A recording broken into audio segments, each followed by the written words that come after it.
pessoal, tudo bem com vocês? Eu espero que sim. Eu sou a professora Sara e no vídeo de hoje a gente vai falar sobre Donatello.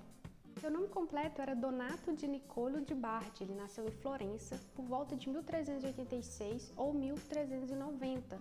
Essa data ela é calculada com base nas declarações sobre a idade que constam em registros de cadastro, que nem sempre são concordantes. Então, essa é mais ou menos o que a gente estipula que seja a idade ou a época que ele nasceu. Donatello, pessoal, ele era filho de Niccolò di Beto Bardi e ele era membro de uma academia chamada Arte della Lana, que era uma espécie de guilda de acordo com o ofício de seu pai, que parecia estar ligado à questão da lã, da tecelagem de lã. Eu não encontrei nada em relação à sua mãe. A sua vida pessoal é um tanto quanto sombria. A gente não consegue encontrar muita documentação, muita bibliografia a respeito. A gente tem mais referente às suas obras e a gente tem como base a obra do Giorgio Vasari, apesar de toda a problematização em cima dela. Donatello foi educado na casa da família Martelli, ou mais especificamente pelo Roberto Martelli, que era um membro influente da família Médici. Então, desde bem novo, ele já tem contato com a família Médici. Isso é muito importante porque vai acabar que ele vai conseguir vários trabalhos e prestígio através desse contato, principalmente com Cosimo I. A gente não tem uma espécie de trajetória da carreira dele para saber em que momento que ele começou a se interessar pelo ofício da escultura. A gente só sabe que ele aparentemente recebeu uma formação artística no início da sua vida, de ourivesaria, e depois ele começou a trabalhar durante um curto período de tempo no estúdio do Lorenzo Ghiberti, que é um escultor muito famoso e que ficou bastante conhecido, não sei se vocês sabem, de uma disputa com o Brunelleschi, e eles disputaram para ver quem fazeria uma porta muito famosa lá em Florença, e acabou que o Ghiberti ganhou, e essa acabou sendo uma das obras mais famosas de sua vida. E o Brunelleschi ficou um pouco triste com isso e acabou indo para Roma, onde ele aí desenvolveu vários estudos acerca dos clássicos. E quando ele voltou de novo para Florença, a gente teve aí o Domo de Florença, na Santa Maria del Fiore, encomendada aí pelo Cosimo I, e acabou sendo um dos marcos iniciais do Renascimento. O aprendizado, então, de Donatello, voltando para a história do Ghiberti, foi meados entre 1404 e 1406, e ele começou a trabalhar ali como uma espécie de ajudante, aprendendo o ofício e realizando tarefas mais simples, tipo mistura da tinta, comprando mantimentos para o ateliê. E mais em 1407, Ghiberti assina um contrato tendo Donatello como seu ajudante. Ele ganharia cerca de 75 florins por ano por esse contrato.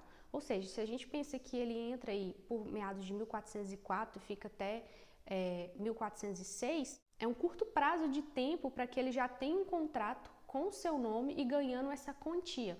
Então, a partir daí, a gente pode imaginar que desde cedo ele já foi bem recepcionado em Florença para que ele desenvolvesse aí o seu trabalho. Donatello ele trabalhou com a pedra, com bronze, com a madeira, com a argila, com estuque e caceira. Ele não se prendeu a um único tipo de fazer aí as suas esculturas. Ele trabalhou tanto em Florença como Prato, Siena e Pádua. Ele teve vários assistentes e alunos, seu ateliê foi de certa forma aberto aí, e um dos principais aí, artistas que levaram o seu estilo artístico para a frente, não exclusivamente o seu estilo, mas o estilo de Donatello, o seu estilo pessoal, foi o Bertoldo di Giovanni, que ficou conhecido até por uma citação na obra de Giorgio Vasari, em que o Vasari fala que após a morte de Donatello, ele ficou responsável por todas as obras de Donatello. Lembra aquela historinha que eu contei no início sobre o Brunelleschi ter ido para Roma aprender os clássicos? Donatello também fez isso. Ele foi mais ou menos no período que o Brunelleschi foi, e lá eles ficaram conhecidos como os buscadores de tesouros, porque eles começaram a empreender escavações para poder ter contato com os clássicos greco-romanos. E enquanto eles faziam isso, eles trabalhavam também em várias lojas de ourives para poder ter o dinheiro aí para se sustentar enquanto empreendia esses estudos. Os anos romanos trouxeram a Donatello sua compreensão da ornamentação e formas clássicas, conhecimento crucial que eventualmente mudaria a face da arte italiana do século XV. Em 1425, Donatello iniciou uma espécie de parceria com o arquiteto e escultor Michelozzo, e juntos eles viajaram para Roma por volta aí de 1429, para poder estudar juntos também, para poder fazer trabalhos juntos. Enquanto eles estavam em Roma, eles colaboraram com o túmulo do Papa João XXIII no Batistério de Florença e no túmulo do cardeal Branksink em Santo Ângelo, em Nápoles. E as inovações de Donatello nessas câmaras funerárias acabou que mais tarde influenciou bruscamente aí as outras tumbas florentinas dos pintores posteriores que iriam empreender suas obras. A gente pode pensar que o Donatello ele é anterior aí a Leonardo, a Michelangelo, e ele acaba servindo de inspiração para todos esses arquitetos ou escultores que de alguma forma aí vão se basear na sua obra e ter ele como inspiração. Alguns autores não gostam de dizer que o Donatello se baseou ou se inspirou em algum tipo de escultor anterior a ele, nem mesmo no próprio Gilbertini. Eles gostam de dizer que ele teve uma inspiração própria e que ele veio a se inspirar mesmo nos clássicos helenísticos, gregos, romanos, e que ele não se baseou em alguém vivo da sua época, que apenas os clássicos romanos foram a sua inspiração. E que por isso a arte dele foi tão revolucionária e diferente do que a gente tinha ali em Florença. Porém, a gente não pode pensar que uma única coisa é o que faz um artista aí inspirar toda a sua obra. A gente tem evidências de que o Donatello chegou a estudar os afrescos de Giotto di Bondone. Se você não sabe quem é o Giotto, tem um vídeo dele aqui no canal, e que ele foi considerado aí um dos pais do Renascimento, por dar aí início a um estilo de pintura diferente, que começava a valorizar a tridimensionalidade, a perspectiva, e isso, de certa forma, seria também uma das coisas, ou pintores, ou estilos, que influenciaria o Donatello na sua escultura. Só que também vale lembrar que a escultura ela segue regras diferentes da pintura, mas a gente já vai falar mais sobre isso.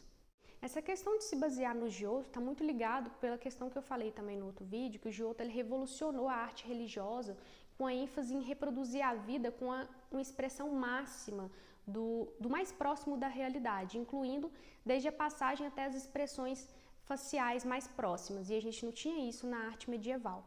Então o Donatello tenta pegar isso do Giotto e começa a produzir múltiplas obras que eram permanentemente famosas, se tornaram muito famosas pela humanidade impressionante, realista e forte elementos psicológicos. No Vida dos Artistas, Giorgio Vasari ele tem um capítulo específico só para falar do Donatello.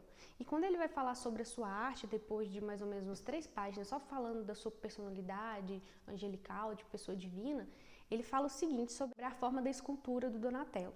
É considerado um dos primeiros que fizeram bom uso da invenção das cenas em baixo relevo, nos quais a perfeita facilidade e maestria ele aliava a inteligência e beleza fora do comum.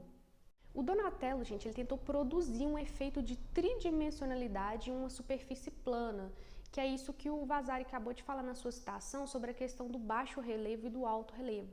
No baixo relevo a gente pode pensar numa espécie de moeda em que tem ali um pequeno relevo em cima, e o efeito máximo seria um alto relevo, de grandes esculturas, que está totalmente deslocado de uma superfície atrás dela.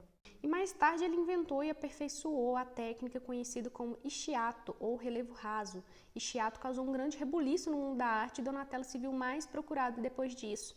E em 1443 ele passou 10 anos em Pádua como chefe de uma grande oficina. E assim como seu antecessor, o Giotto, as obras de Donatello inspiraram artistas que o seguiram a experimentar espaço, perspectiva e profundidade.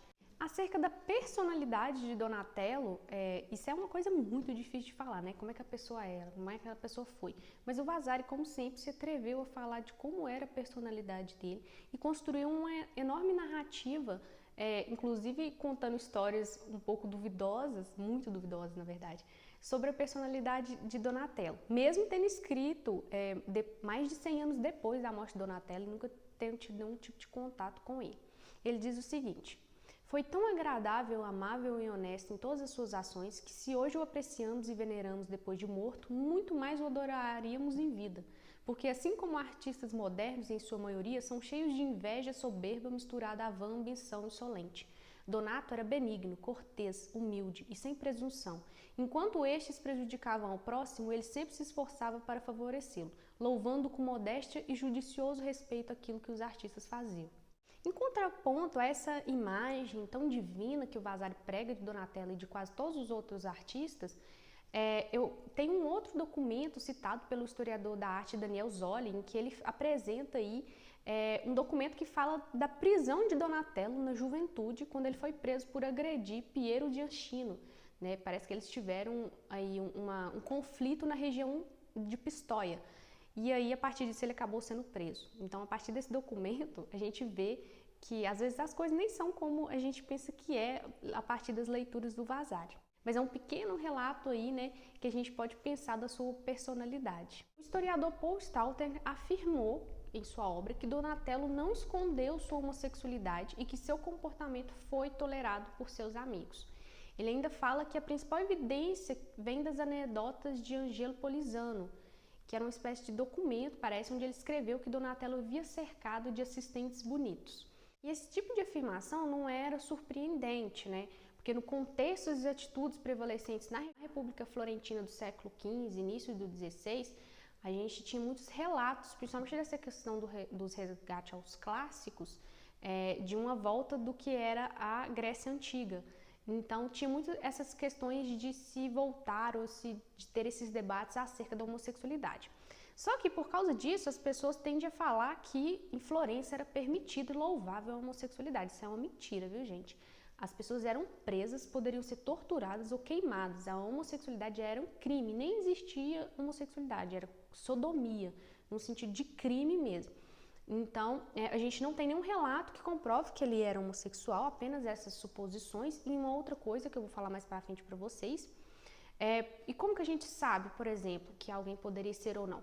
No caso de Leonardo, a gente tem evidências mais fortes que ele seria, também por essa questão, né, de conviver apenas com rapazes, nunca ter se casado, que foi o caso de Donatello também, nunca se casou nem teve filhos, mas também pelo fato de que quando alguém era denunciado ou preso, isso gerava uma espécie de documentação ou arquivo, e é através disso que os historiadores trabalham e chegam a essas afirmações, como foi o caso de Leonardo, que tem um documento citando o seu nome e uma denúncia sobre a sodomia. Então, de uma forma geral, se a gente pensa no Donatello, a gente sempre pensa no realismo, na sensação do movimento. E ele criou, gente, uma espécie de contraposto clássico, que é um termo utilizado em escultura para poder assinalar uma forma de representação humana que busca a naturalidade, em contraposição às representações mais rígidas e artificiais presentes aí na escultura até então. Ou seja, um contraposto é o contraposto ao antigo, né? É uma espécie de resposta à arte medieval, trazendo aí valores de um novo tipo de arte que eles queriam, que era a arte renascentista. Essa característica, ela é uma inovação grega, ela é constituída pela distribuição harmônica e natural do peso da figura representada em pé, com uma perna flexionada e a outra sendo principal sustentação desse peso. A gente pode pensar no clássico Davi, que a gente vai analisar um pouco mais daqui para frente. Assim, a figura ela adquire um caráter de movimento natural, tanto de frente quanto de lado, necessitando também de uma base específica sobre a qual age. A gente pode pensar até no Davi de Michelangelo, que vai ser posterior a isso que a gente está falando agora. Com o passar dos anos, devido a conflitos políticos, guerras ou até necessidades mais práticas, as obras de Donatello elas foram movidas do seu local original para onde ela foi projetada. E por que eu estou falando isso? Que mudou de lugar e tal. O que isso interfere em entender Donatello? Interfere de uma forma muito importante, que é o seguinte: as esculturas, elas não são como as pinturas, que elas podem ser penduradas em qualquer lugar. Então, se eu pegar a Mona Lisa lá do Louvre e colocar ela aqui na minha sala, ela vai continuar sendo a Mona Lisa, eu vou continuar podendo admirá-la, ela ainda vai fazer todo o seu sentido original. Agora, se eu pego uma escultura do Donatello, para onde ela foi projetada, e coloco ela aqui na minha sala, eu vou achar ela a coisa mais estranha do mundo. Ela não vai atender aí às regras de proporcionalidade anatômica do corpo humano, não vai fazer nenhum sentido para mim visualmente. Por que isso não vai fazer nenhum sentido? Porque ela atende a regras de proporção diferentes da pintura. Então, quando Donatello pensou em fazer a sua escultura, ele levou em conta o local onde ela seria colocada. Ele levou em conta também o observador. Então, o local onde ela vai ser colocada em relação ao observador tem que fazer sentido quando o observador for olhar, por exemplo, o ombro, a cabeça. Do local onde ele está observando, às vezes, a cabeça vai ficar muito menor em relação ao seu tronco. Então, a partir disso, ele vai fazer uma cabeça maior e um tronco menor. Então, por exemplo, não tem como ele fazer ali a escultura, se ela vai ficar, por exemplo, acima dos olhos, da mesma forma que ele faria uma escultura que vai ficar ali no chão, porque onde eu estou, a minha posição como observador para olhar aonde a escultura foi colocada vai ser diferente, eu não vou ver toda a parte do seu corpo. Então, para poder acentuar, valorizar e fazer um sentido óptico, eu preciso que parte dos corpos sejam diferentes e modificados, levando em conta o telespectador. Entendendo isso, faz todo sentido nas obras de Donatello, porque elas foram modificadas de seu local original, não todas, ou até mesmo colocado ali cópias, como é natural hoje em dia, né? Porque às vezes fica na exposição do tempo e aí a gente não pode perder essa obra-prima do grande mestre, eles colocam uma réplica ali. Então, levando em consideração isso, a gente entende porque às vezes existem comentários de que não entende por que ele era um representante do Renascimento se a sua escultura não faz sentido. Porém, esse tipo de coisa, esse tipo de técnica é próprio do Donatello. Nem todos os escultores levaram isso em conta. Então, por exemplo, você olha para o Davi do próprio Donatello ou o Davi do Michelangelo, você pode colocar ele em outros lugares. Ela não foi projetado para um local específico. Mas Donatello levou isso muito em consideração e sempre quando ele ia fazer algum trabalho, ele gostava de saber onde ia ser colocado, conhecer esse lugar. E isso gerou uma história muito engraçada do Vasari, que ele nos narra, que ele diz que uma vez encomendaram para ele uma obra assim, dessa forma, e quando ele levou para as pessoas verem, as pessoas que tinham encomendado recusaram, falaram que estava feio, que não fazia sentido.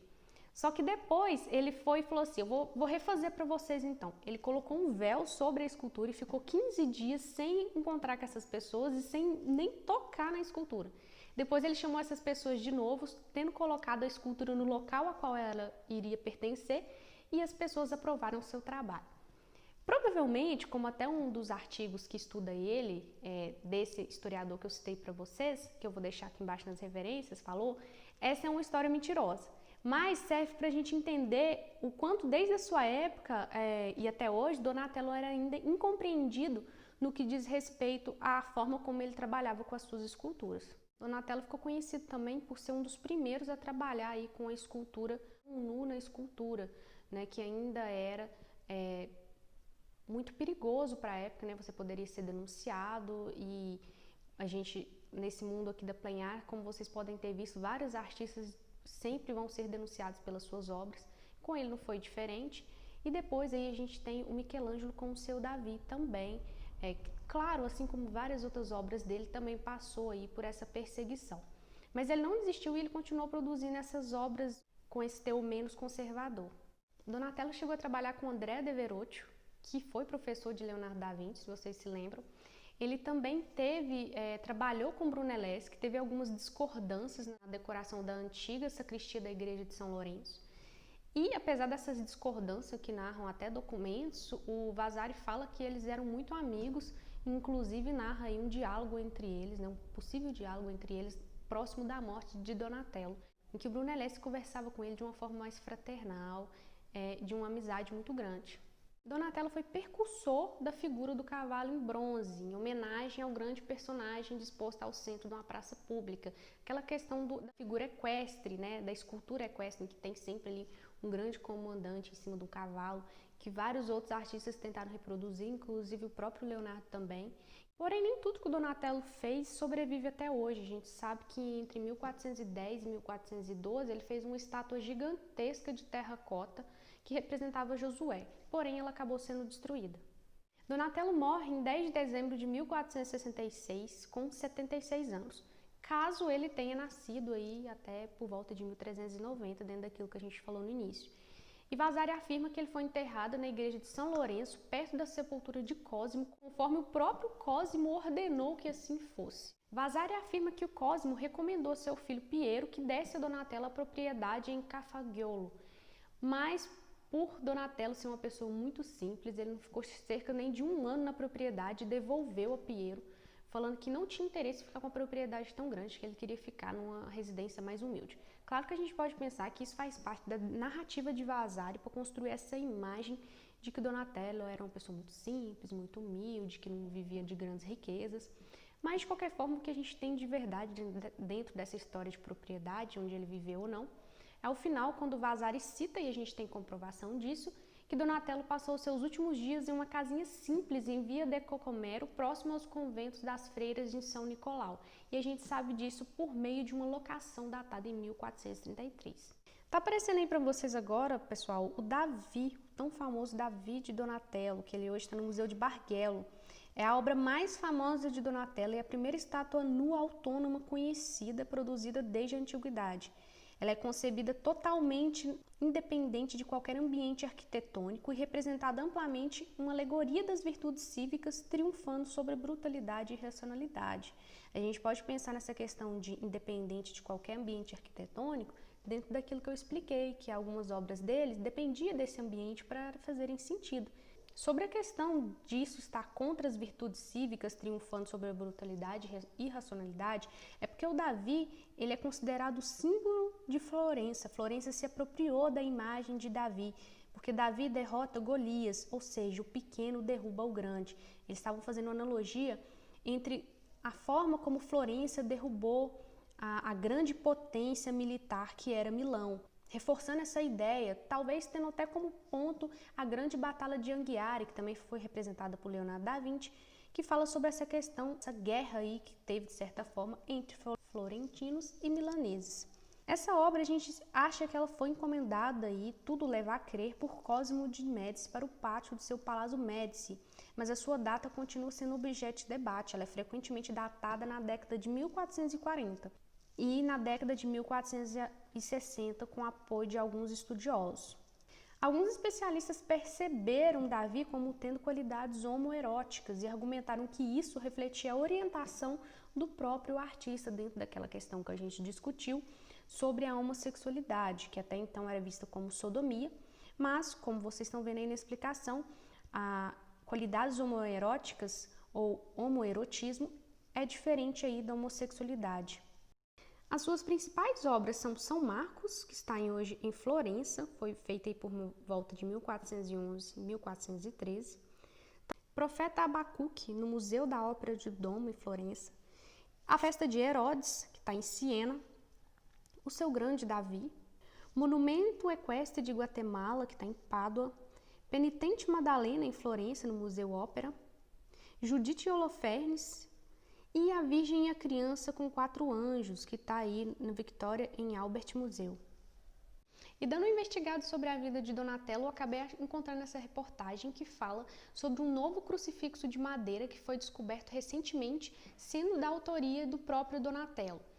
A gente não descobriu até então que essa obra era de Donatello, porque ela tinha cerca de 5 repinturas em cima da camada original. Então isso, de certa forma, cobria aí os traços originais de Donatello, sendo impossível dos especialistas verificarem, terem certeza de que aquela obra pertencia a ele. Porém, o historiador da arte Gianluca Amato, em 2013, na sua tese de doutorado, já tinha alertado que aquela escultura era de Donatello.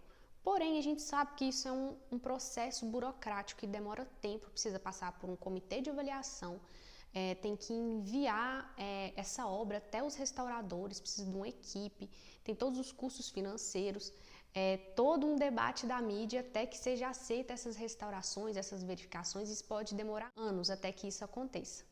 A restauração do trabalho foi conduzida pela especialista Silvia Benci, que começou após a submissão desse trabalho e de uma campanha de investigação para poder diagnosticar, identificar e analisar essas camadas pictóricas dessa obra. A autoria da escultura é baseada em sólidas descobertas estilísticas e se configura como uma obra emblemática da produção tardia de Donatello, datável no início dos anos 60 do século XV.